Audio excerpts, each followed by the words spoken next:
To celebrate Arbor Day, the Sterling Heights Mayor and City Council planted a tree celebrating 40 years of being a tree city. Keep spreading the word about trying to make Sterling Heights a more environmentally friendly city, plant trees, and let's keep up the momentum, guys, all right? So with that, let's get this tree planted, right? Planting a tree symbolizes part of what Sterling Heights is about.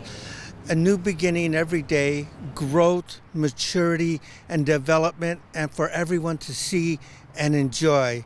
So the growth of that tree represents the growth of our great city of Sterling Heights.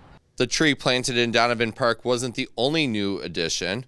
The mayor and city council cut ribbon on a new plaque honoring longtime resident Doug Harvey. A long-time member of this community. As the plaque says, his family settled here in the 1830s. Doug himself was born 101 years ago on the Harvey Farms land, which this Donovan Park is a part of that property. And Mr. Harvey lived here in Sterling Heights his whole life. Of course, back then it was Sterling Township, now Sterling Heights. A little bit about Doug. Like I said, Doug would have been 101. He passed away last year, just shy of his 100th birthday.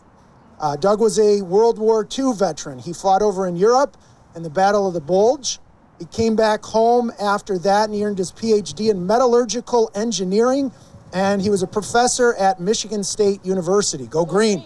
Felt I shouldn't teach engineering without any engineering experience. I said, well, I'll get some experience, and I ended up staying at GM for 30-some years at the General Motors Research Lab. I did projects. I was awarded 21 patents,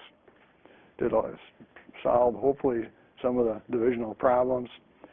At 65, I took retirement, but started consulting.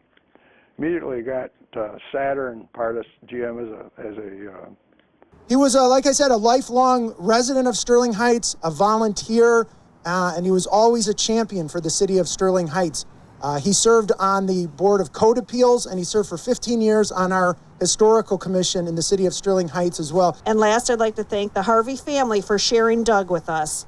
As the mayor said, Sterling Heights history and the name Douglas Harvey are synonymous. And the family came to Michigan in the 1830s. Doug's great-great-grandfather purchased the Sterling Farm in 1872.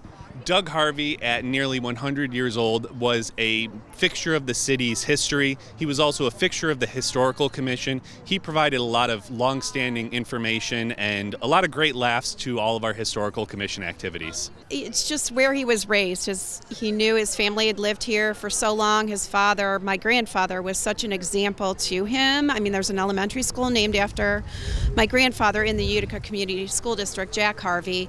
So it was just really how he was raised. And I think it was important for him to make sure that there was accurate history of what had gone on. He was really into accuracy. Well, he spent his whole life on it. He didn't want to leave. So yeah, it meant a lot to the family with all the generations that lived here.